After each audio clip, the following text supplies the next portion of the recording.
Good morning, everyone. We will now start the session. Before we do, please allow me some housekeeping notes. Please note that this session is being recorded and it will be made available through EMA corporate website and YouTube channel. Throughout the session, you can interact with us by posting questions on the Slido tool, and interaction with the Slido is voluntary and you may opt to remain anonymous. If you do give us your details, your personal details, you are consenting to the processing of your personal data as explained in EMA data privacy statement for Slido. For questions, please join via the QR code that you see on this screen, as well as slido.com, and provide your questions and comments in Slido only. Before posting questions, we strongly recommend that you upvote the questions that you want to hear unanswered, because that will increase the likelihood that we cover all those questions. I'm afraid that I have a small disclaimer to make today. You will see that we have the presenter off sick, and we had a few cases of sickness in the team. We will be addressing questions only verbally at the end of the presentation, and I will be doing so in order of the top voted questions. So please do vote for a question before posting possibly a repeated question in Slido. We will try to address as much as possible all the questions that we receive in Slido at the end of the session today. And if there is a high volume of questions that we are unable to address, we will pick the most relevant ones to publish on an FAQ document. In any case, if you're still keen on having an answer to a specific question, or if it relates to a specific issue or case, we kindly request that you contact us via service desk so that we can track the question, we can investigate and adequately assign to the relevant colleague. So please bear with us. There's a slight difference for this particular webinar. We will not be answering questions throughout the webinar because we had some colleagues that are sick today, and I will be addressing as much as possible orally all the questions at the end of the session today. The presentations are already available at EMA events webpage, and they will also be published on the sport portal. And the recordings of the session today will be published on EMA YouTube channel and EMA events webpage. If you'd like to receive the recordings and the presentations via email, please register your email address in Slido using the event code on screen, and we will email them back to you. So as you can see today, the presenter was supposed to be our dear colleague Veronica Lipucci Di Paolo, who could not make it. My name is Isabel Shishuru. I'm actually the head of service responsible for the sport services as well as XEVMPD. And today I'll have the pleasure to be guiding you throughout our referential management services. Throughout the next week, I'm also very happy to announce that we will be hosting a series of other webinars. So yesterday we had one on data governance, today on RMS, and every day we have a webinar for each of the domains of sport. And we'll be talking about all the different aspects of how we manage the data in individual domains. I do hope that you can join us for more of the webinars. Now, today, in terms of RMS, the objectives of the session are to first and foremost increase the awareness of RMS activities, share with you what are the current and planned activities that we have in the pipeline, and illustrate how we're addressing and how important it is to have the customer feedback for our planning activities. I'll be covering topics such as an introduction to RMS, the processes, very importantly to you, the change request process, a little bit of an illustration of the data quality management that came to us as a result of the last customer satisfaction survey as a concern from our customers. We will share the latest statistics on RMS, tell you where to find relevant documentation and help, and also be talking about how RMS is already used in many different projects in many different systems. Last and very importantly, we talk about planned RMS activities, and there's a few wrap-ups, key takeaways and conclusions at the end of the session before we go into the live Q&A. So starting with an introduction of RMS. So RMS was set out to implement two ISO IDMP standards that you see there on screen. They mostly cover the implementation of the EDQM list for dosage form route administration containers, as well as units and measurements. And it's a system that basically provides lists and terms. So it's a dictionary of controlled vocabularies and terms. At the moment, it contains approximately 213 lists. It keeps growing. And these lists are owned by different maintenance organizations. We have many EDQM lists, but we also have lists from WHO, MSSO, and other organizations. RMS replaces the EU TCT telematics controlled system.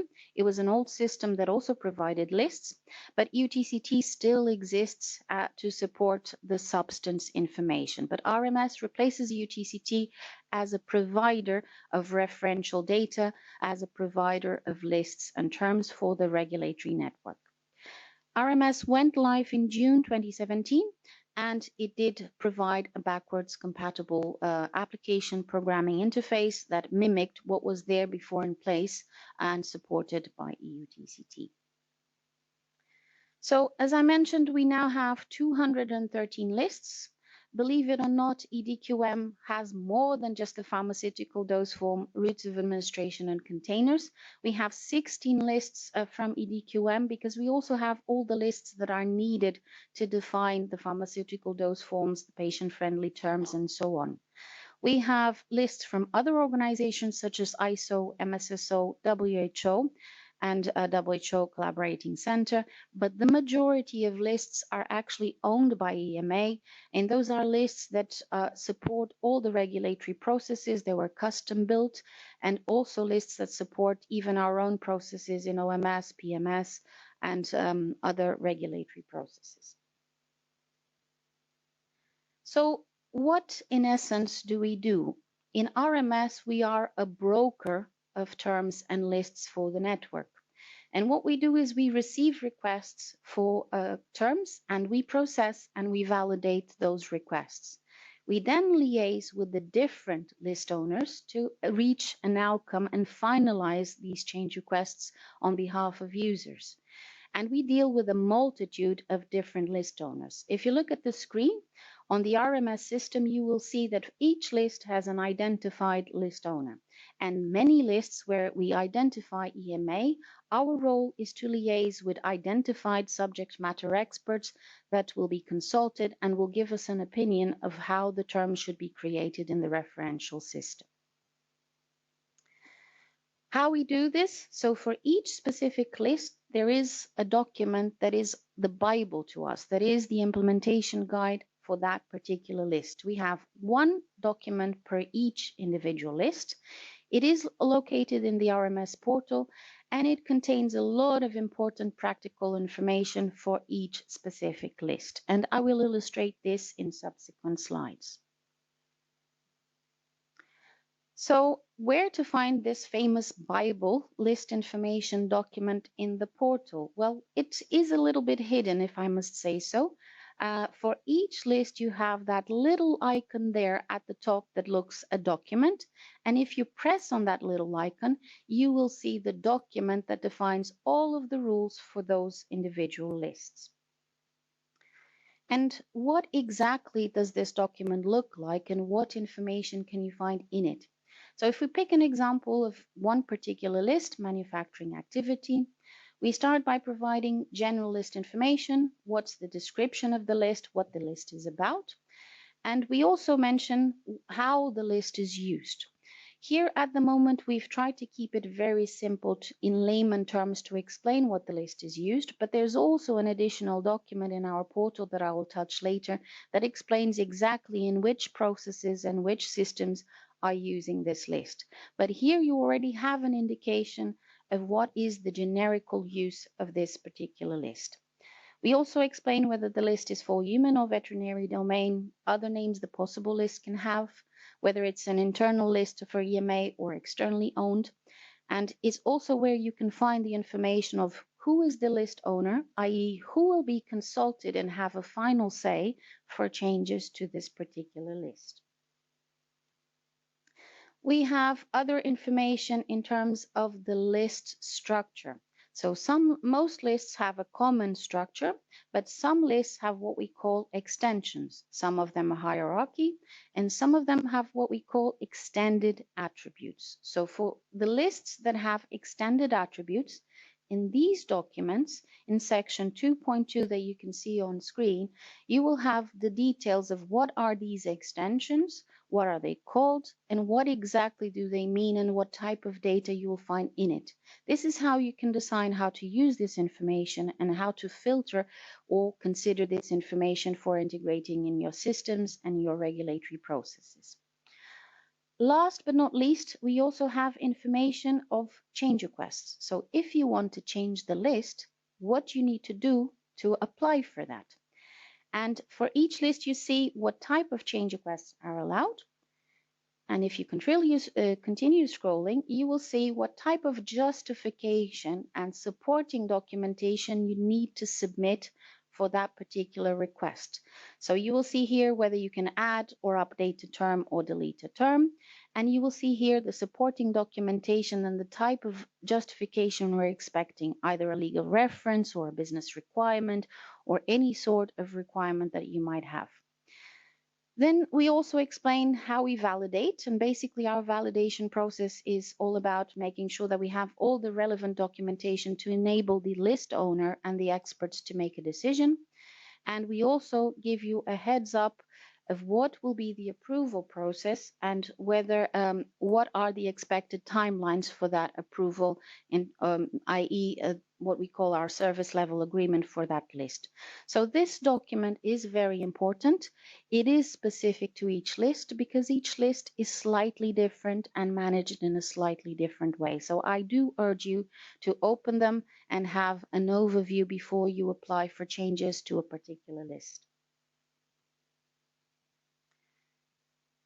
Now, if we move on to RMS processes, maybe starting with what type of functionalities and what can you do with RMS, let's say. So on the portal, the obvious things you can do, of course, you can search. You can search for terms, you can search for lists. There's simple search. There's also an advanced search where you can enter a few criteria. And you can also save your searches, give them a name, and reuse the searches that you've saved. You can browse the lists, the terms within the lists, and the term details. And of course, you can also open up our famous list information document. You can export the lists in two ways. You can export them in CSV or XML. And you can also export just subsets of the list or the entire list itself or just the translations of the terms. So there's a bit of flexibility of how you export the information from RMS. Very importantly, you can apply for changes to the terms. And of course, you can search any change request you've submitted, view, edited, deleted, and submit new change requests to us. Less familiar to most of the users, there's a set of other functionality that we also have in RMS.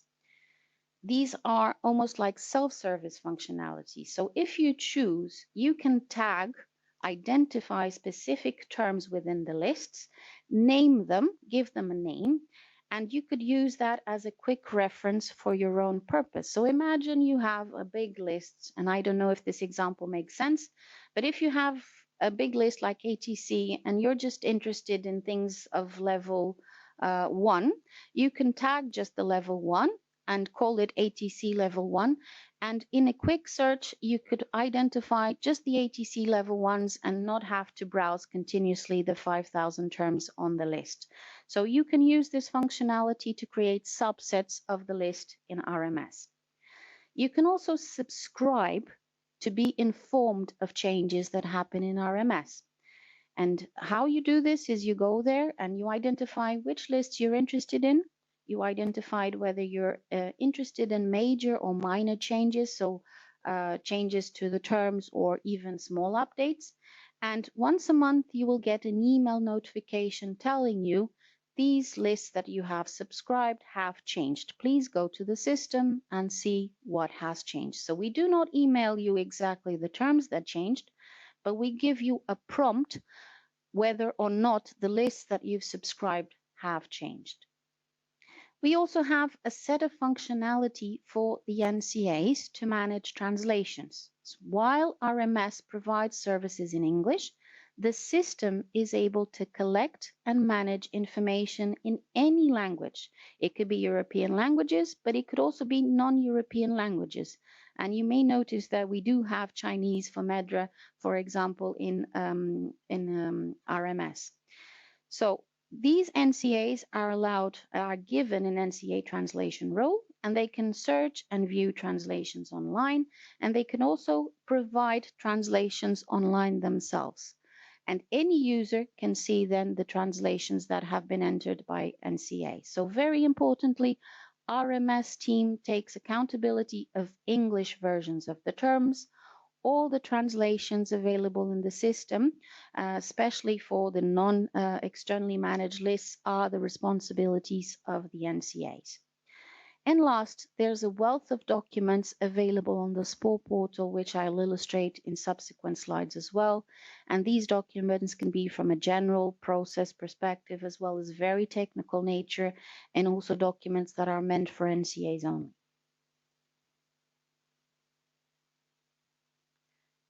Now, if we move on to what processes we provide to you, there's actually two main processes that interface with the SPOR users. Most of the users interact with us by submitting change requests, and they submit change requests for new updated terms, deleted terms, and new and updated lists. They also contact us to request customer services, whether they have a question, whether they need something that they don't know exactly how to do, or whether they're simply reporting an incident to us. So this we call customer services. We also provide what we call data services, which are services that we do by ourselves. While change requests are requested by users, data services are data processing activities that we do on our own initiative. And these could be mappings of data, mapping terms across different lists or across different systems, such as RMS and XEVMPD. It could be enrichments by adding more data, adding an extended attribute to a given list and completing the content. It could be cleansing and correcting things that we find are not adequate, or could simply be maintaining information up to date with what we call deltas from different sources and different providers such as ATC, MEDRA, EDQM, and so on. So these are the external facing processes we have. A little bit more back end, and to ensure that we provide good quality services, we have two big groups of processes. First, we also do data quality management. So for every change request, for every data service, for every ticket we receive on ServiceNow, we sample a percentage and we check to ensure that we are doing the processes in a consistent way, that we are giving the answers as expected, that we are not rejecting change requests incorrectly, and we're not introducing errors in the data. So this we call quality control. This affects all of our activities, all of the things that we process. But in addition to that, we also look at data that we do not touch ourselves to make sure that everything is still keeping a consistent pattern and to make sure we can improve the quality of data. This we call data profiling, and it basically means we build reports. We try to look for errors, we monitor the information, and we investigate the data across all of the data that we have in RMS. Last and not least, with regards to data quality management, every now and again, we also look for root causes of possible errors. We also look for process improvements to make sure that not only we have more efficient processes, but also that those processes result in better data quality of terms and lists. In the back of this, we do what we call service management. Not only do we do performance management, which is all about paying the services, making sure we have metrics of how well we're performing, making sure we collect customer satisfaction. We also do coordination with data governance and IT delivery. And I've explained in the webinar yesterday what this means. So in practice, this is all about coordinating with the relevant organization structures, be it the network data board, be it the agile bodies, to implement changes that may be required to our processes or to our IT capabilities. So if we move to the change request process at a glance, so anybody can apply for a change request in RMS, and they can ask us to either add, update, delete terms, the same for lists, and they should include supporting documentation. What EMA's data stewards will do first and foremost is validate those change requests using the guidance, the list information document that I've alluded to before, and make sure we have all of the information, that we're not creating duplicates, and that we have enough information for these requests to be assessed by the data owners. We do this within 2 to 5 working days for terms, and we do this in a longer SLA, 5 to 10 working days for new lists that need to be added to the system. At this stage, when we validate, the CR, the change request is either returned if we find that we don't have enough information, that we need more information from you to proceed, or we validate the CR. We have everything that we need to proceed, at which point in time we create a provisional term that is published in the list, and it will be put forward to the list owner for discussion. We can also sometimes invalidate the CR, and typically the reasons for this will be explained to the user, and if the user disagrees, they can contact us and raise a ticket via ServiceNow. Then once the change request has been validated, it's up to the consultation with the list owner that I mentioned before. And we have 200 lists. We have different list owners, but the process is similar across all. So we act as brokers consulting these list owners, and they will tell us whether they deem that the term should be created or not. In which case the change request is approved, and we will update the term in the RMS dictionary. A new list might be created if we're talking about a list, but it could also happen that the change request is rejected. In the case that the change request is rejected, the reasons for the notification will be provided to the user in the email notification that we send out. And once again, if the user disagrees, they can raise a ticket in ServiceNow for us to reassess the case. So in practice, and last time, the feedback from the webinars was that you wanted to see more examples of how concretely does this happen. And we decided to bring you today a flow and the screenshots of how exactly would be your experience in the RMS solution. So if you go to the Sport portal in RMS, you will see, and you navigate to the change request tabs, you will see at the bottom of the change request that you can choose to do a change request for a new list or for a new term. That's the icons at the bottom right corner. You will first be prompted to provide information on what it is and why you're making this request. So we ask you to provide a change request name, and that is mandatory, and it should be something that it's meaningful for you for further reference if you want to search by this particular request. We ask you to specify the type of change request, whether you're adding or updating a term. And we also ask you to provide a justification. And you will see that it is mandatory.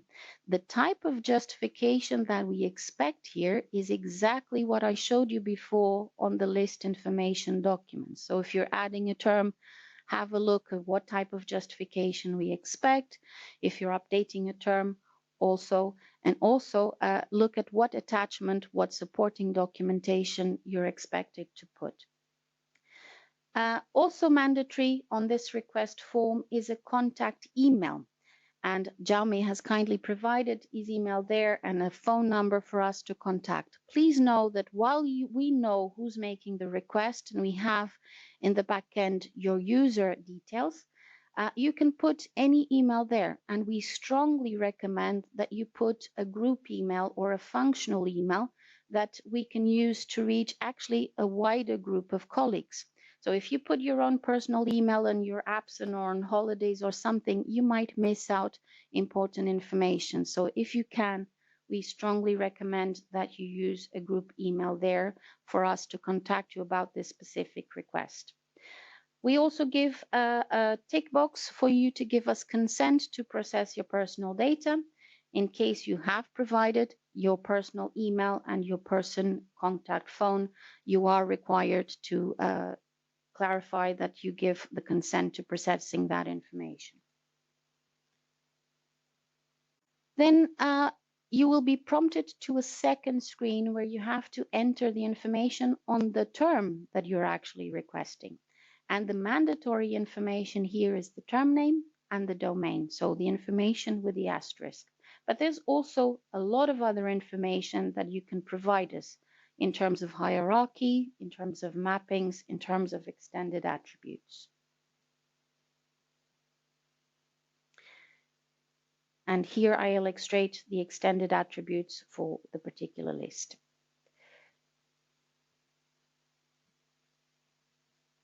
Now, when you submit, you may be prompted with some sort of duplicate warning like this. And we chose to bring this one for a specific reason. So you might have seen the example was that somebody was asking for an ATC code, that they were actually asking for a substance. There is another list that is available on RMS, but it's not public. It's for EMA, internal use only, the INN list. But very importantly, you will get all these requests very typically if you ask incorrectly to register substances via RMS. So please, one of the frequent reasons why we reject requests is because people ask substances via RMS, and there is a separate system and a separate process to ask for the registration of substances. Now, when you submit your request, you will get automatically on the screen a little green banner like that. Change request has been submitted successfully. And that's the first confirmation that you get that everything was okay and the request went through. You will also get an email to the email account that you provided, so it could be a group email or your personal email, saying that your request has been submitted. This was the name you gave it, and this was the identifier of that request. If you want to see more information, there's a link there that you can browse to. Moving forward on the process, when we validate the request, you will also get a second email that looks like this. The email will say whether your request has been validated or made invalid. It will tell you if it has been made valid, what is the provision that it is provisional and what is the identifier of the term. So within 2 to 5 days, you get a term with an identifier in the system. And we also might provide additional comments at the validation stage, and you will see them in that box over there. The comments apply. Now, when we approve the request, and in this case, it was a few minutes later for the purpose of the demonstrations, you'll get a third email saying that the request has been approved, that the changes are now published. You will notice that is exactly the same identifier that we've created before. So the term ID, the term itself does not change. What changes is the status. And at this stage, we may also provide additional comments. If we have, of course, rejected the request, this is where we will find a justification from us of why the request has been rejected. Now, once you get these emails, the term is obviously created in the RMS list, and this is just to exemplify where you would find it. So in this particular example, you have an ATC term that will be created within the hierarchical structure, and you can browse to find it.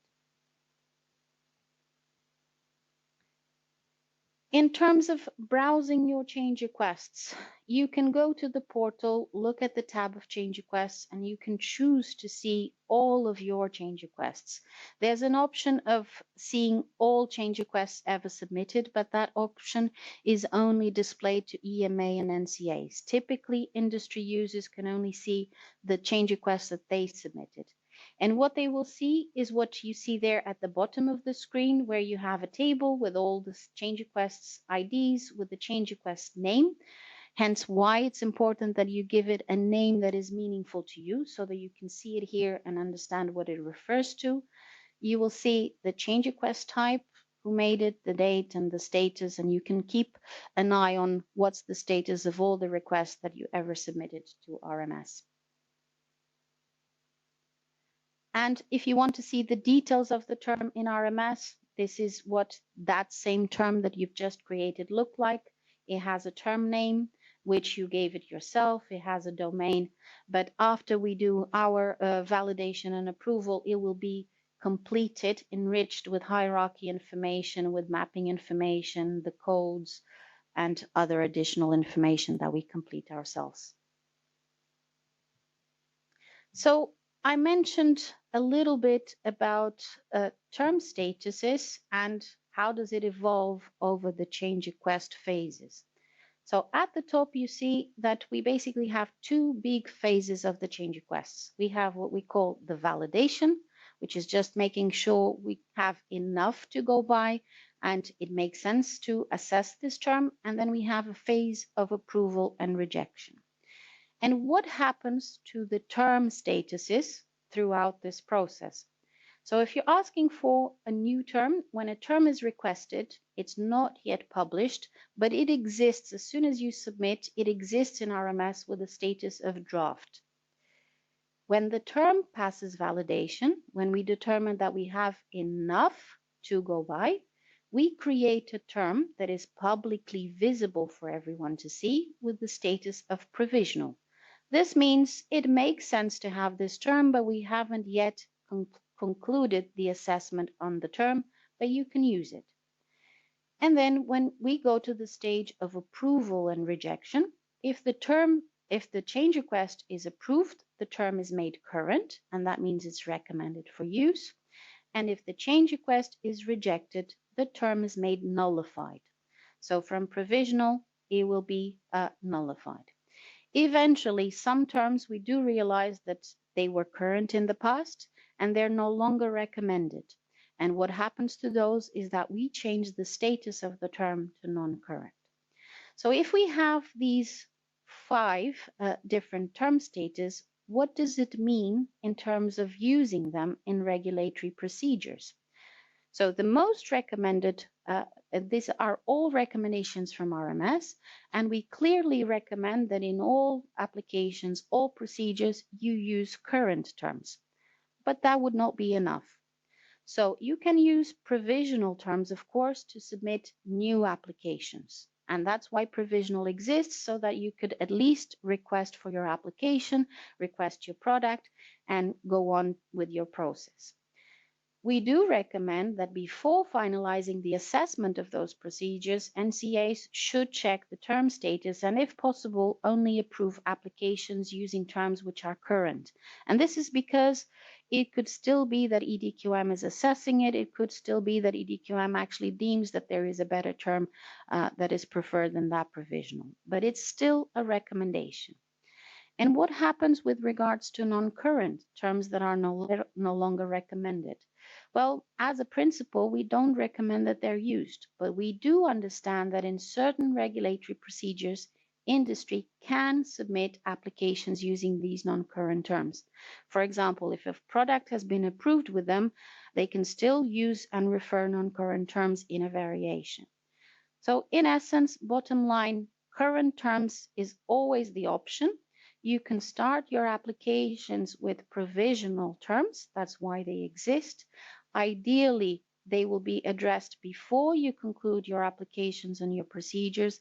And there are business valid regulatory conditions where you can still use non-current terms. This will be decided on a process by process basis. So from RMS, these are just recommendations of best practice, but it will pretty much depend on the implementation on each process. Now, moving on to RMS data quality management. The reason we bring this is because in the last customer satisfaction survey, we were led to believe that there were concerns or unclarity that there is indeed a data quality management process for RMS. So we hope that the next couple of slides would bring clarity to that. So most commonly, or at least in the past, historically, we would do what we call reactive data quality management. So whenever there was an issue, those issues would be reported. We would identify that we had an error. We would classify whether the error was major and minor. And of course, we would proceed to correcting it. Now, what you don't know and what we also do is what we call proactive data quality management. As I mentioned before, for the tasks that we do, whether it's change request or a bulk update, or whether it's customer tickets, we do sampling of those tasks and we routinely check to make sure that we're not introducing errors with our processes. We also look at the data, what we call data profiling, and we build reports of things that we investigate, that we monitor, and we want to improve. And you will see later in the presentation that we have plans and what we will be changing in the near future in terms of data profiling. Very importantly, by doing this, we look at the errors that we get that are reported to us. We look at the errors that we identify ourselves via our sampling and via our profiling, and we make sure that the data in RMS is within an acceptable threshold. And what we have found is that we have no more than 5% of major errors normally on the database and no more than 10% of minor errors in RMS. So we are performing data quality management activities, and we are confident that the quality level of the data in RMS is within the acceptable threshold. Now, if you want to know what errors we find and how we classify them, so the errors can be introduced by our own processing or could be by the nature of the data that we import and we have in the system. But the type of errors are fairly common across. We consider minor errors when we're talking about incorrect standardization. So for example, incorrect conventions. Instead of cattle, cow with brackets, we have a space or no space. So if it doesn't look consistent, we consider that as a minor error. If we find a typo, like a spelling mistake, we also consider that as a minor. If we find capital issues, small capitals versus sentence capitals, depending on the rules of a particular list, we also consider that as an error. And we also consider as an error issues with extended attributes. So if we have a wrong country grouping for a term in the country list. What we consider major errors are, of course, the obvious duplicates. And for us, a duplicate means a term that is within the same list with exactly the same information. Please note that we do get reports of things that look like duplicates, especially in some hierarchical lists. The name is exactly the same, but the fact that they are in a different hierarchical position means that conceptually and semantically they have a different meaning. So those are not duplicates. So it's not as simple as having the same name. It's a duplicate for us is when we have exactly the same information in a few of the data attributes of the term. And if we do find them, then it's a major error. Another example of a major error is terms created in the wrong list. So, for example, a term for combined pharmaceutical dose form created in the real pharmaceutical dose form, where we're supposed to have just simple pharmaceutical dose forms. That would be a major error. A third example would be essential information missing, like an ATC name or ATC code missing in the ATC list. So these would be examples of major errors. But I suppose you can note that even the minor ones that don't disrupt necessarily the business process, if I have a typo or a double space or inconsistent capital letters, we classify all of that as an error, and we're still within the 10% margin of errors in RMS. Last, the only thing which is not really a data quality error but is very close to our hearts, we also classify as a major error, is when we incorrectly reject or approve a change request.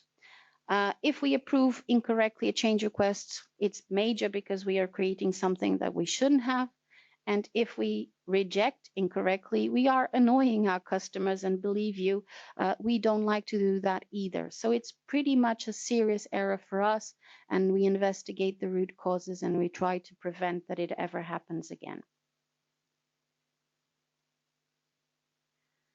Now, giving you a little heads up on latest RMS statistics. So the type of activities that we do is threefold. So we normally do change requests, we normally do the data services, the things proactive that we do ourselves, and service desk tickets. And we see that with regards to change requests and service desk tickets, the trend in the first half of this year is pretty much similar to what we had last year. So we're not seeing an increase, we're not seeing a decrease. We're still seeing a few hundred of change requests coming up a month, and very few service desk tickets being raised. We have, however, noticed a reduction of data services, mappings, cleansings, publication, and in closer inspection on what that was, we realized that actually we're not doing less than in previous years. What happened was that in 2022, last year, we actually had an exceptional peak of lists. That was the exception, not necessarily what we're doing this year. Now, in terms of compliance to the SLAs, meaning are we meeting the deadlines that we established to meet for our clients? I'm very happy to say, with regards to the change requests, which were 287, we met all of them within the established SLA, so 100% compliance.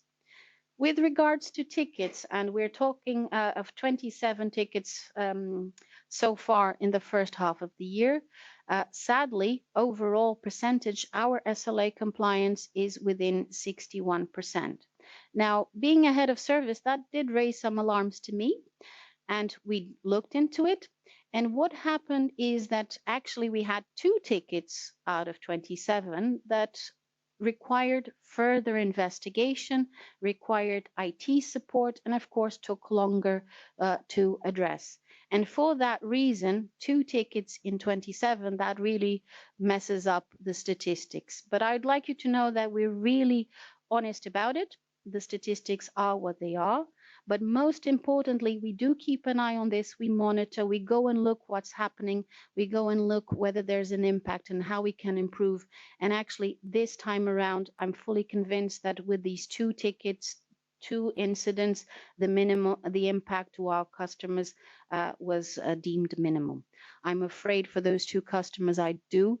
But overall, I think it does not undermine the quality of the service that we provide. Now, in terms of documentation and help, where can you find more information on RMS? You can find information on the EMA corporate website, and here you'll find general vision of what are the SPOR services and what RMS was set out to do.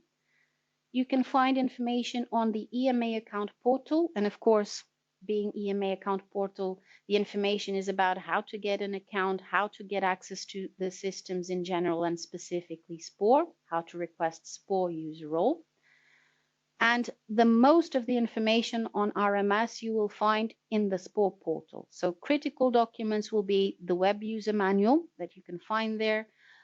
Also information on user registration, templates, our SLAs, and so on.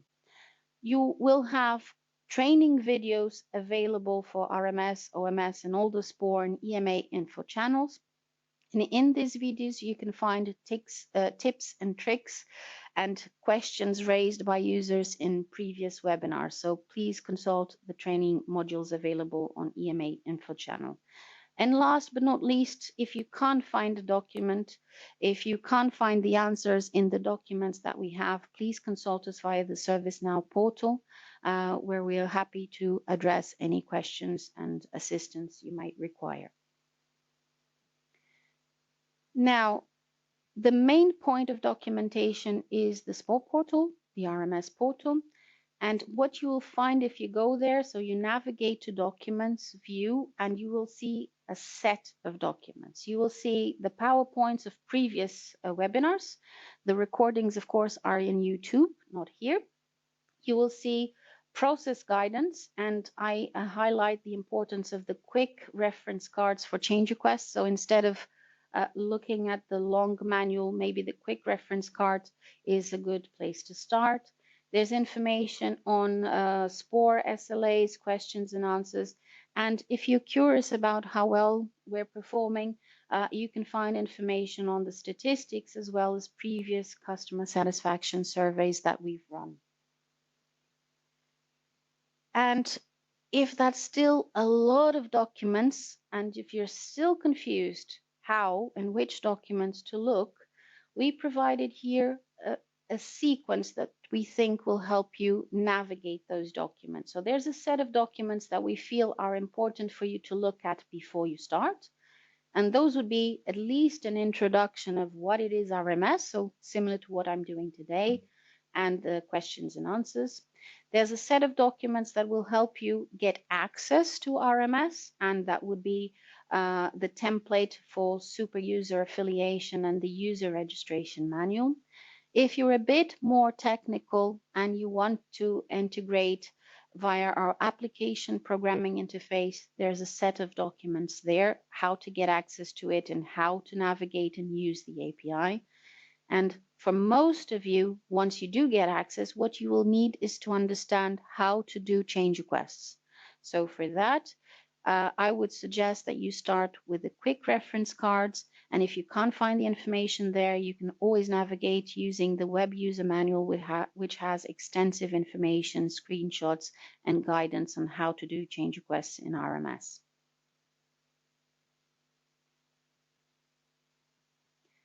Now, a question we typically have in webinars is RMS already used in projects and systems, and which ones? And throughout, since RMS went live in 2017, different lists of RMS have been slowly but surely being taken up by different systems and different regulatory processes. What we see now is that we have lists from RMS covering the entire life cycle of the product. We have things from scientific advice to clinical trials to registration, all the way to pharmacovigilance and market surveillance. So RMS lists are used in all of the systems that you see there, UDRA-CT and CTIS for clinical trials, IRIS, UPD for the vets, UDRA GMDP, UDRA vigilance systems, and so on. And if you really want to know, so here we give you an idea of which processes and which systems are impacted. If you really want to know which lists are used where, we recently published on the SPOR portal a very useful document, which is this A9 list of EMA systems consuming RMS lists. So if you go to our portal, if you find this document, you will see the name of the system and the individual lists that are used by that specific system. And to make it more concrete, walking you through the example that we just give, we pick up the same ATC code that we've just created via the change request. And on the top, you will see how that ATC code looks like in RMS system, but actually in the example of EAF, that same ATC code comes from RMS and it is displayed in a slightly different way, but is exactly the same list and exactly the same term that we are seeing represented in a European system. Now, moving on to what are the recent and planned activities in RMS. So very importantly, in the last webinar, we presented what was the plan for 2023. And what we bring today is actually a continuation of that plan. We haven't really changed the priorities very much, but we will, of course, take on board the feedback that we get via our customer satisfaction survey later in November, and we will adjust the activities for the following year based on the feedback and the priorities that we are told by our customers. As it stands, we have three big areas of action and three objectives. We want to deliver efficient and effective regulatory services, and we do this by looking at what we provide as customer services, what we do as data management, and what we do as data quality. We want to improve our customer satisfaction and success, and we're doing this by focusing primarily on documentation as well as awareness and visibility and these webinars. And last, we also want to make sure we modernize our data and our information management, and we do this by supporting our own initiatives as well as other initiatives from the network portfolio. So if we start at the top, we will be continuing by looking at our customer services and see where we can improve our processes. And with regards to data management, we will also be continuing to see where we can progress and further outsource our activities. And the main goal for this is to make sure we free up internal capacity to support other goals and activities below on this plan. We have already implemented the 2 points that you see there on screen in data management before. And we will be continuing by supporting the RMS and XEVMPD daily synchronization, and also continuing to support the provision of translations by NCAs throughout the remaining of the year. In terms of data quality, we have, of course, we start with our planned enrichments or updates to lists that we have in RMS. And you will see there that we are updating lists for IRIS, MEDRAS, ATCs, and so on. What is possibly new in this plan is that the time that we take to do this has been much shorter. So that's why you will see a lot more updates happening and a faster access to more updates of the lists.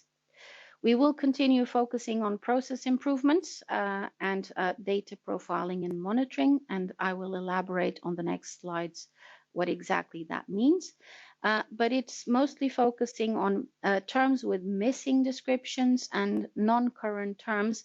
We are hoping to identify all of the replacement terms for them. We're also consulting with experts on a few lists that we have identified that were being subject to many requests and many rejections, and we will be doing a wider consultation to make sure we improve the quality of those three lists listed there: special storage for special precautions for storage, shelf life, and manufacturing activities. In terms of documentation, we have published a new document also on the SPOR portal. So remember, I mentioned that we have one list information document for each of the lists in RMS. So those are 213 documents. And what we've decided to do is that we put all of that information in a massive Excel spreadsheet. And we now have published that Excel spreadsheet on the RMS portal. So if you want to see all of that information in one go, it's also possible to do so in the RMS portal. And throughout the year, we will continue to update and revise the 213 documents and that one big Excel spreadsheet to make sure the information is improved and it's clearer for our users. We will be continuing with webinars like this. So we have one webinar now, and we hope to do one next year at the beginning of the year and another towards the end of the year. And we're launching a customer satisfaction survey at the end of October. So if you do get an email, please, we'd be very happy to hear your views and know what you feel we're doing right and what you feel we still need to improve and need to focus on in 2024. And last, in terms of information management modernization activities, we're still prioritizing infrastructure and technical improvements, not major new functionality in RMS, and addressing bugs and issues as they come along. So we're not doing significant changes or improvements in RMS, just improving the background and making sure the system is stable, reliable, and performing. And I do realize it's a lot of information to take on. This was just a summary so that you have a view in one page. Now, if you bear with me, and in case you didn't listen to or you got lost in all that information, there's a set of slides that actually elaborates and dives into a key fundamental points in this plan. So maybe starting with this RMS and XCVMPD daily sync. So we had the terms in XCVMPD, and we're now migrating the information of the products in XCVMPD to PMS. So we need to make sure that the underlying terms are well synchronized and mapped. Since July already, you can go to RMS and ask for any new term that it doesn't exist in RMS and doesn't exist in XCVMPD. You can ask it to be added to RMS via a new term change request.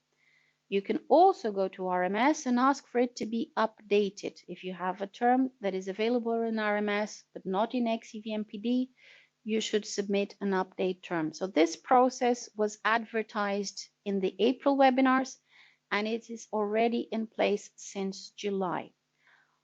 Very importantly, something we also advertised and will be repeating in the webinar for XCVMPD is that the creation of proposed terms in XCVMPD by sponsors and MAHs will be blocked in Q1 2024.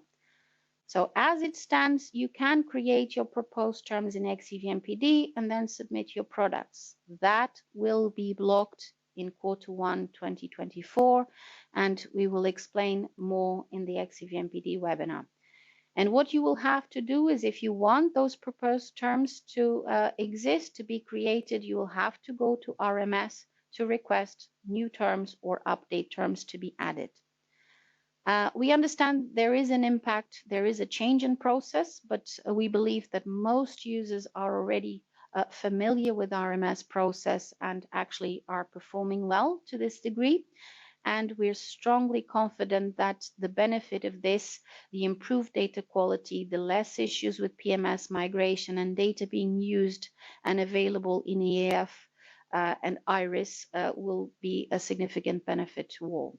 So that's what we wanted to say on RMS XCVMPD daily synchronization.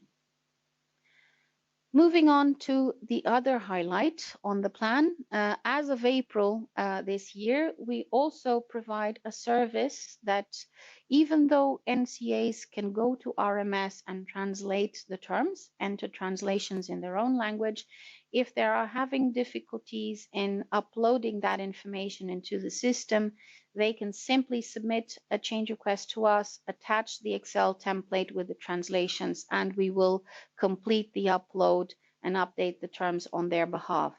And we believe that by doing so, we will enable faster availability of these translations in the portal. Now, I've also mentioned that last webinar, we advertised that in the past, we used to have a longer SLA to update external lists. And we've reduced the SLA for that. So we are doing the updates of these external lists within the period of a month. So the next update that we have for the ATC human and vet lists and VEDRA will happen in Q1, and we are already implementing the SLA. So these lists should be updated within a month of publication by the external list owner. And that's something that we had advertised already in April. In terms of data profiling and monitoring, throughout September, and with the feedback of our key user groups, we got feedback that it wasn't clear what some terms meant because they were missing descriptions. Our users also reported to us that it wasn't clear when a term is made non-current what exactly they should replace it with. So we've invested the month of September, and we're still finalizing, to build a few reports to identify all the terms without missing descriptions and without replacements. And starting in Q4, we will create a process to monitor, inspect, and on a weekly basis complete this information. Of course, for this next couple of months, we're still catching up with the past, but after a few months, we believe that we will have a process in place that these two situations do not happen. The benefit for users is that additional term definitions should improve the understanding of these terms. So with a little bit of a simple explanation, it would be clearer to you what they mean. And the inclusion of these replacement terms are expected to facilitate questions, terminology issues when you're doing regulatory submissions. And also for those of you who are mapping and trying to update your systems and avoid using these non-current terms, you will therefore have a suggestion of what to use instead. Also coming from feedback from our users from the last customer satisfaction survey, we had some feedback that users wanted more and better documentation. So what we've been doing throughout the year is we've updated 9 of those list information documents. We've published this big document in September where in one place you can see all of the details of all of the lists in the same Excel file, and that's this A10 master list information document spreadsheet. And throughout the next year, we will be continuing to update both the individual documents as well as this master document with clearer information.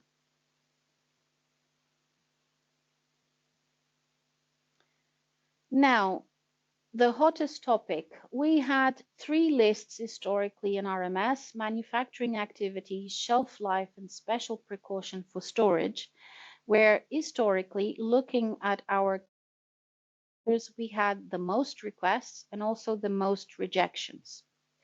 And what happened was that our identified subject matter experts weren't really in agreement with the requests that users were making, and therefore we were rejecting them. It came to our attention that we actually needed to extend the pool of subject matter experts. We need to cater for the needs of VAF, we need to cater for the needs of inspections, we need to cater for the needs of PMS and variations and so on. So what we're doing now is, since we last reported, we created a revised group of people, of experts, who will be consulted to determine these changes. And we've agreed a process to review these changes every 3 to 6 months. So since June already, the requests on these lists have been clearly identified and marked. They are invalidated at the moment because we're not allowed to create provisional terms. But starting already this quarter, all of these requests will be collected and they will be discussed with a wider group of experts, covering experts from the implementation working group, quality working group, biological working group, and inspections working group. And we will consult these wide range of experts to get an opinion on whether we can expand the scope and the terms on these 3 particular lists. Following the conclusion of this consultation, we will update the database, and we will also go back to the change requests to inform the users who originally submitted these requests what would be the outcome. So we do believe that this is a significant achievement. The impact is that by having a wider group of experts, we believe that we will have a more comprehensive view of the needs, and in the future we also hope that we would be able to accept more requests instead of simply rejecting them. More on the technical terms. So there's 2 technical functionalities that we're looking at. And first is to enable to retrieve historical and older versions of terms via the RMS API. The second functionality we're looking is the possibility to consume the Medra updates live from the Medra API instead of the 6-monthly update. So these are technical improvements. We have done a first assessment of feasibility and effort required in the previous quarter, and we are now discussing with our support team how we're going to implement it. Full disclosure, whereas the RMS historical versions support a wider range of users, we have given that the priority. And the second, the Medra API, that is foremost an efficiency gain for us. We have given that a second priority. So we will be focusing and trying to prioritize in Q4 and Q1 to improve the way that historical and older versions are retrieved via the Sport API. Now, key takeaways and conclusions from the webinar. The first goal that I had was to increase awareness of the RMS activities. And I believe I've done that by going around the information, the background, introduction to RMS processes, introduction to what we do in terms of managing change requests and customer services, and by providing you revised statistics and how we are integrated in the business process. So I think there was a wide range of topic that enabled you to have an increased awareness of RMS activities. I've also shared current and planned activities.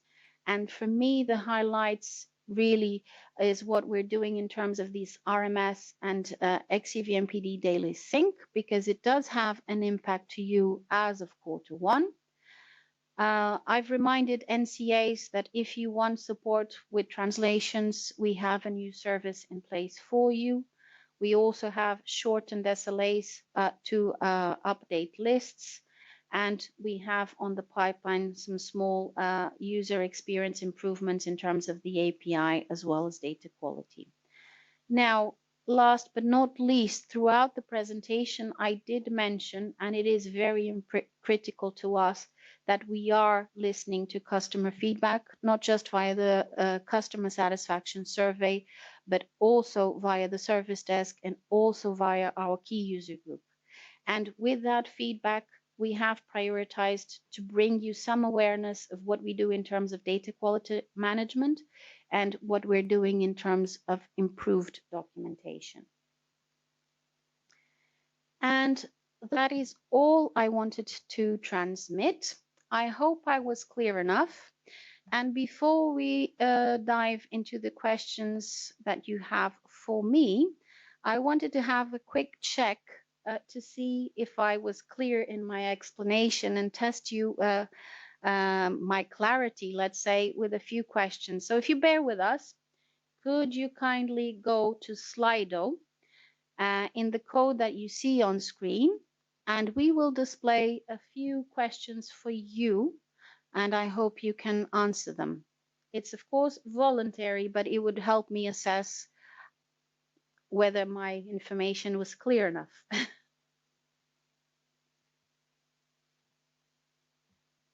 So let me take the opportunity to switch to Slido.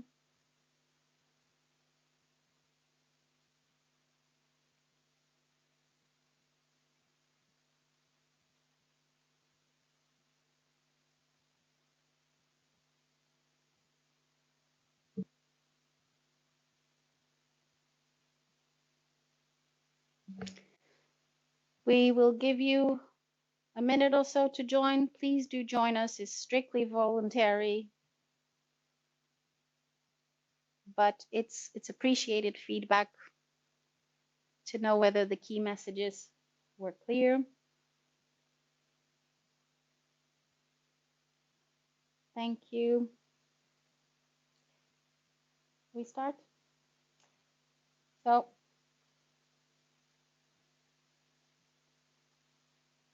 we will start shortly. So you should be seeing the first question on your screens.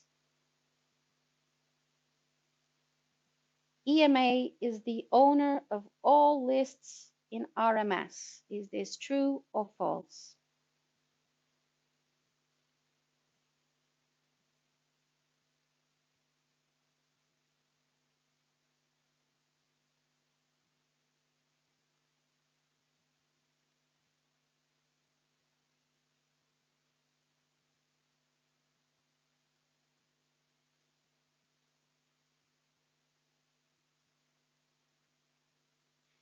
The correct answer is false.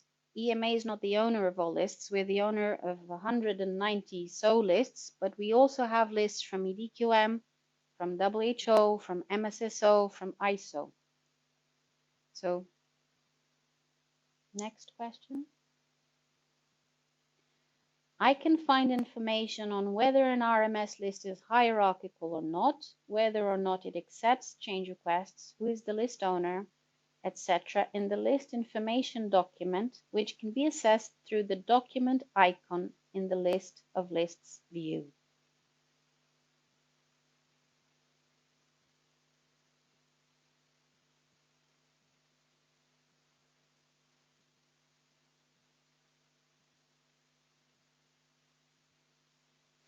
This is true. I'm happy to see that the majority got it.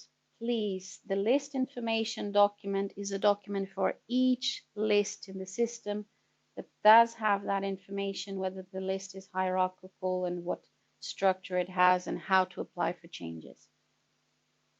Next question. Terms with status non-current should never be used.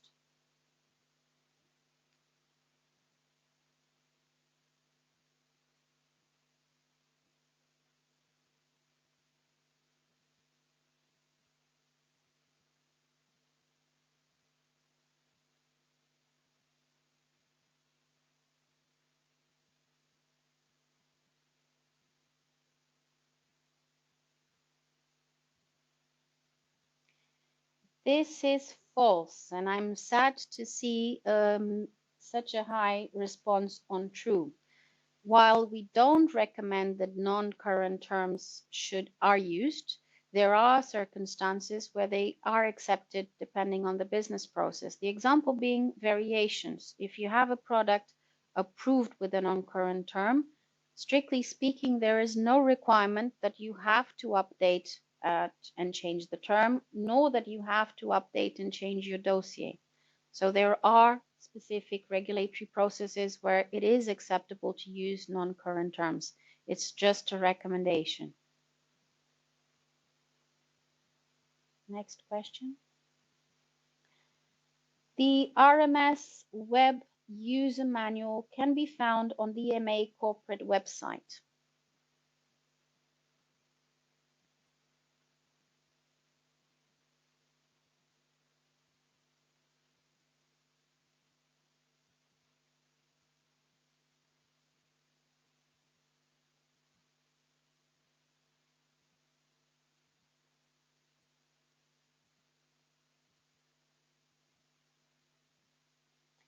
This is false, actually. The RMS web user manual is only available on the SPOR portal. The EMA corporate website is more for the vision of RMS, the ISO standards, what we're trying to do, but not necessarily guidance documents or user manuals. They're in the SPOR portal, please.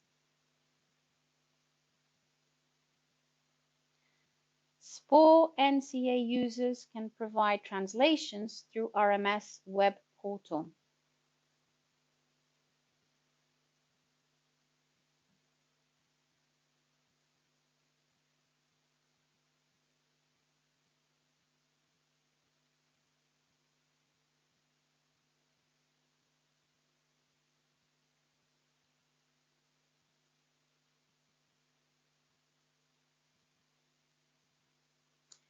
This is true, and I'm glad to see the majority got it right. NCA users are the ones who manage translations in RMS, and they have self-service capabilities. So I congratulate Amrit. You top scored. Actually, there are a few other colleagues who actually also top scored, just took a little bit longer. So congratulations to all who got the questions right. Now the tables can turn, and I suppose it's my turn to ask you to answer your questions of things that may not have been clear or missed.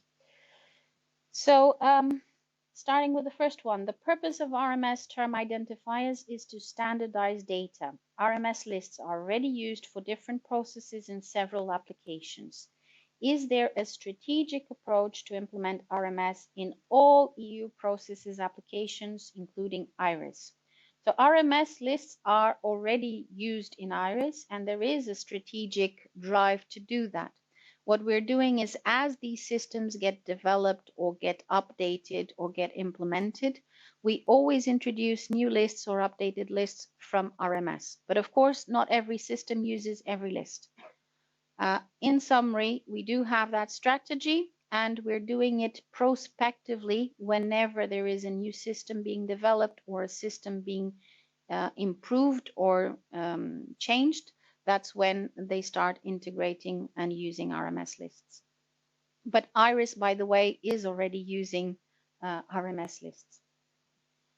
If I open a change request to update term available in RMS, but not in XCVMPD, will it update automatically in XCVMPD? So if a term is available in RMS and it's not in XCVMPD, if you do this change request, what will happen is the EMA data stewards will create the term in RMS and in XCVMPD. So this is not an automatic process, but is a process that we are undertaking. So in practice, yes, it will happen in XCVMPD for you. When will term definitions for marketing status phrases be released? I'm afraid I don't have a precise timing of which lists and which terms we'll address. I'll have to refer to Jaume or Veronica when they are back. If you really require specific timing for this, please raise a ticket so that I'm sure that we don't forget when they're back. Apologies for that. Could you please clarify the customer service procedure in ServiceNow? My ticket has been open for 4 months, and the only response I received 2 months ago is sorry for the late response. We have not been able to work on this ticket yet. We will work on it as soon as possible. So this is a specific case, and without details, I cannot tell you exactly what is happening. If this a ticket that has been assigned to our team, I would need to understand the ticket. I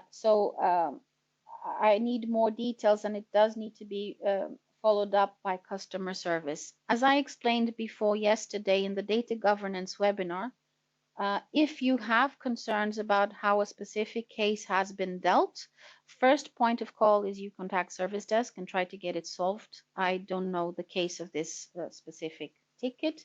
And if you want to escalate, I am the head of service. You can contact me directly. My email is public. I'm isabel.cicero@ema.europa.eu, and I will sure to follow it up. But I must tell you, I will need more details. I need to know what the ticket is. Is it even my team? What happened? So just on this comment, I cannot give you further information. I can only guide you what the process would be. Please contact service desk for further information. If that doesn't solve it, please escalate to me. Is there guidance on what terms to request to be added and which will be automatically added by EMA? I thought that ATC terms was data that was automatically added to RMS by EMA from WHO lists. Yes, so what happens with the ATC lists is that we get a yearly update, and the yearly update we create based on the information that we receive from WHO. Sporadically, and for procedures, what happens is sometimes applicants require an ATC term that they have requested to WHO, but it's not yet available on this yearly update. And what we do is we have an agreement with WHO that we consult them. We can even see the letter that the applicant has received from WHO, and we can create those terms under certain circumstances even before the yearly update. So the answer is in twofold. Yes, we do the yearly updates. The majority of the terms are captured by this yearly update that we're doing in Q1, but we also have an agreement and a process in place that whenever there is a term that has been requested to WHO, we can create it in RMS as the need arises. When would be additional language support available for other RMS lists like material, example Icelandic, and it is one of the 25 data fields needed by EMA for implementation of IDMP.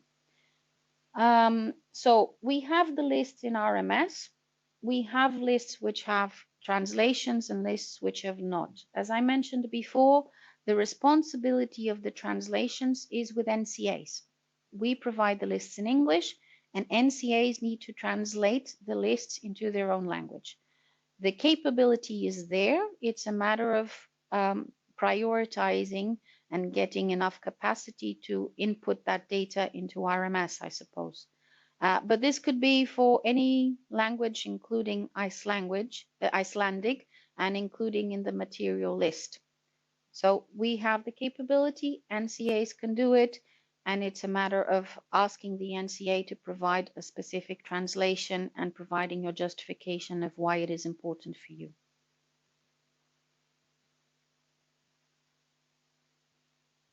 When origin of substance RMS list will be published? I'm afraid I'm not aware of this particular list, what it is and when it is in the pipeline. This is a question that I'm afraid I would need Jaume or Veronica to answer. And unfortunately, they are feeling unwell and they cannot make it today. So if it's a really critical question to you, I kindly ask that you submit a ticket to us so we can follow up upon their return.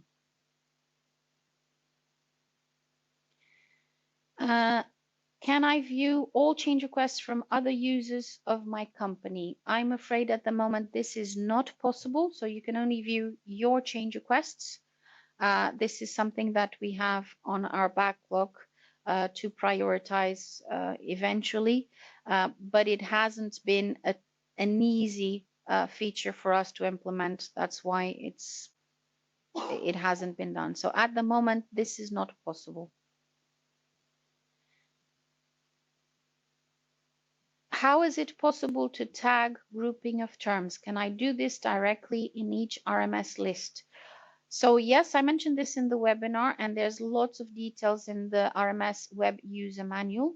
What you can do is you open a list and you will click and select the terms that you want. And at the end, the system will prompt you to give a name to that grouping that you've just created. So in my example was you have to go to the ATC list and you click all of the ATC from level 1 and you call it ATC level 1. And next time you can use just ATC level 1 and you will see just the subset of ATC level 1. But you have to do this directly in RMS and you have to do it list by list. It's all explained in the web manual. What standard source EMA uses for the RMS validation apart from supporting documents? Is there IDMP guidance around naming conventions of RMS terms? So there's two aspects here. Our job of validation, as I mentioned, so the decision on whether a term gets created and how it gets created in RMS depends on the list owner. And in fact, RMS or a few subject matter experts of EMA are the list owners of a few lists. But the validation process that we do in our team is only to make sure that we have enough information, that the term is clear, that we have a justification, that we have the right form for EDQM, and we have the right information to pass on to the list owners to make that decision. That's what validation means. We don't do an assessment or a judgment whether the term makes sense or not, unless it's obviously wrong. The assessment is done by the list owners. So that's one aspect. With regards to IDMP guidance around naming conventions, so RMS has 200 lists, and only the EDQM lists and the units of measurement lists are covered by IDMP ISO standards. The majority of the lists are not IDMP, by the way. Not everything is IDMP. So there are not specific naming conventions for the lists that are not IDMP for sure. There are some naming conventions listed on the list information document or agreed with the list owners, but you wouldn't in IDMP. And with regards to the lists that are IDMP, there's many naming conventions published by EDQM themselves. They have their own standard practice, and that's the naming conventions we follow in Europe. There are no agreed naming conventions as such in the ISO standards for dosage forms, just how they should be modeled and expressed.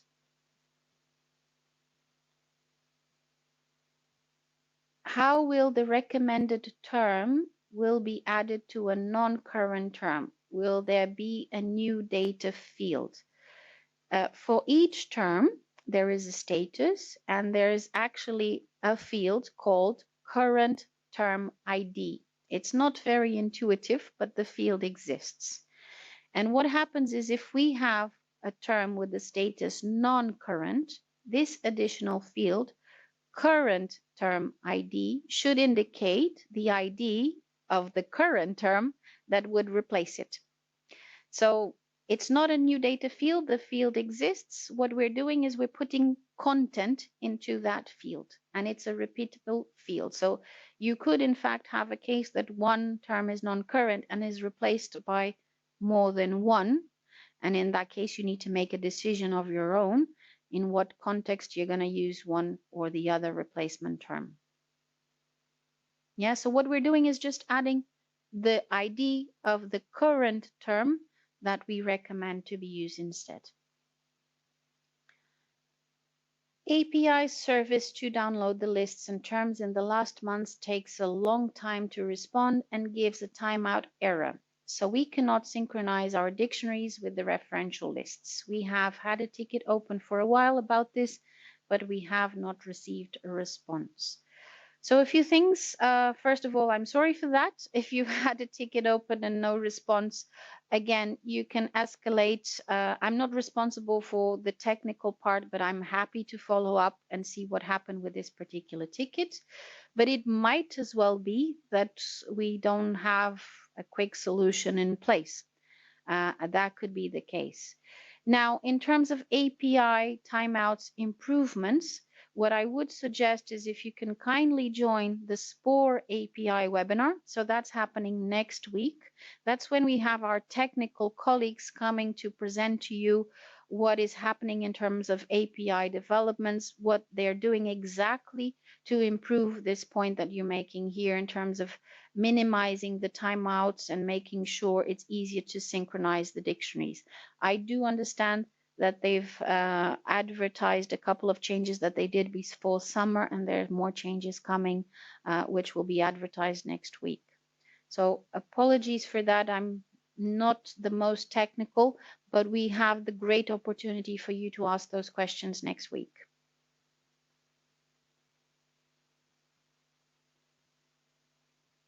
And I am told that was all of the questions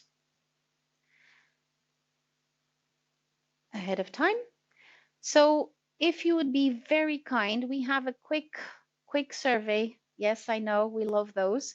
Another 5 questions on what did you think about today's webinar? And very importantly, how do you think we can improve next time so that next RMS webinar is even better? So if you could spare a couple of minutes of your time, and we're ahead of time, so you still have them, please give us feedback on how you think this webinar went today.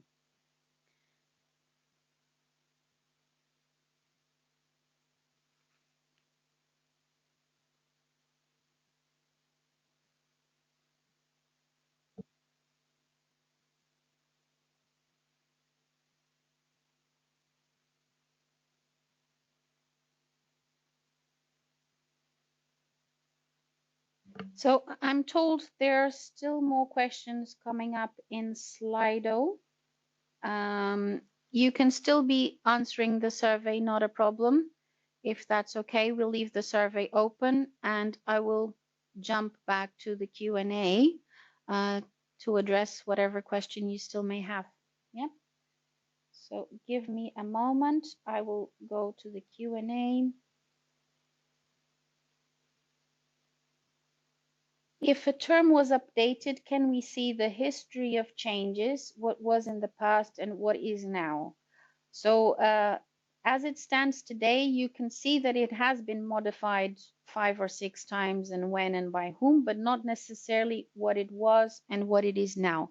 That is something that we're trying to deliver, but only via the application programming interface. So we haven't really prioritized to do all of that in the user interface ourselves. So it will be available, but it's a lot of information. We have terms that could have 20, 30 versions, and passing the details of all those terms into a screen would actually be quite challenging. And for that reason, we are prioritizing to enable this, but via the application programming interface. And more, we do recommend people to use the application programming interface because we're noticing that the volumes of information keep growing substantially and there is a need to keep data synchronized. So at the moment, not available in UI or API, and we're hoping to improve that via the API in the near future. There are IT applicability entries in XML. The documentation is rather terse, just a line in the web user manual. Where can I find more information on this? Any way to state that an application should use just certain values in contrast to a certain value are only used by some application? I'm not sure I follow the question, so let's see if I make sense of it. So this IT applicability is an attribute that, as far as I'm aware, exists to flag almost exceptions. By rule, the terms in the list should be used by the systems that really want to use that list. This is a way to filter specific terms within a list for a specific system. So it's by exception. Any way to state, I'm not sure, any way to state that an application should use just certain values in contrast to certain values. I really don't understand the question. I'm sorry. If you could reword it again.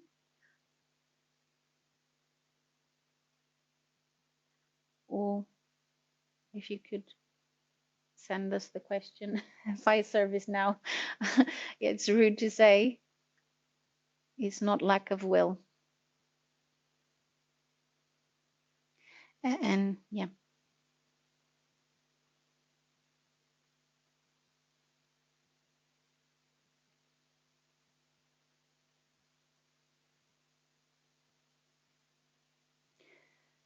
In terms of documentation, I suspect this is not extensively covered in the web user manual because it's not meant for the web users. This is meant more for the IT systems, for the people who use the API. So I suspect we would have more information in the technical documentation, the documentation supporting the API, but I would have to investigate and make sure that is the case.